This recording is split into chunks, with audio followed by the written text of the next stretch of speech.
ایک شخص ابراہیم والٹ جو ہنگری کا میتھمیٹیشین یعنی حسابدان تھا، اس نے جو کچھ کہا وہ بہت مختلف تھا۔ والٹ جو نازی مقبوضہ آسٹریا سے فرار ہوا اور دوسرے ماہرین کے ساتھ مل کر اس مسئلے میں مدد دے رہا تھا، اس نے تجزیے میں ایک اہم خامی کی نشاندہی کی۔ والٹ نے کہا کہ ہم نے اپنے تمام تجزیے میں صرف انہی جہازوں کو دیکھا ہے جو واپس پہنچ پائے ہیں۔ اس نے کہا کہ ہمیں ہر اس حصے کو مضبوط کرنا ہے یا کرنا چاہیے جہاں ہمیں گولیوں کے نشانات نہیں ملے۔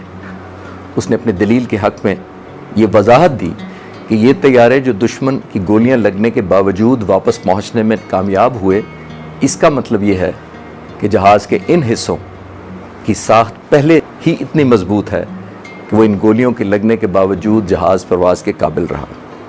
اس نے مزید کہا کہ شاید جہاز کے باقی حصے ایسے ہیں جہاں گولیاں لگنے کے تباہ کن نتائج ملے، مثال کے طور پر انجن یا کاکپٹ کا ایریا۔ اس سوچ نے فوجی پلاننگ کو ایک بالکل نیا زاویہ دیا۔ والٹ کی سفارشات کو فوری طور پر نافذ کر دیا گیا اور آج بھی نیوی اور ایئر فورس کے جہاز تیار کرتے وقت اس ڈیزائن کو ملوز خاطر رکھا جاتا ہے، اور یقینی طور پر والٹ کے اس خیال سے نہ جانے کتنے جہاز واپس آئے اور کتنے پائلٹس کی جان بچی۔ کیا والٹ ایک بے وقوف شخص تھا؟ بالکل نہیں، کیونکہ اس کی سوچ اور دلیل میں بہت وزن تھا۔ یہ وہی چیز ہے جسے ہم باقی بچ جانے والا تعصب یعنی سروائیورشپ باعث کہتے ہیں۔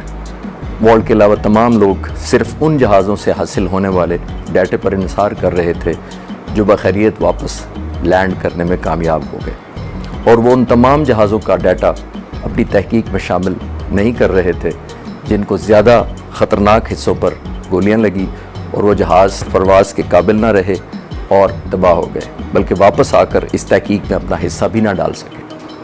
دوسروں کی زندگیاں بچانے والا والٹ بدقسمتی سے خود ایک ہوائی حادثے میں نہ بچ سکا۔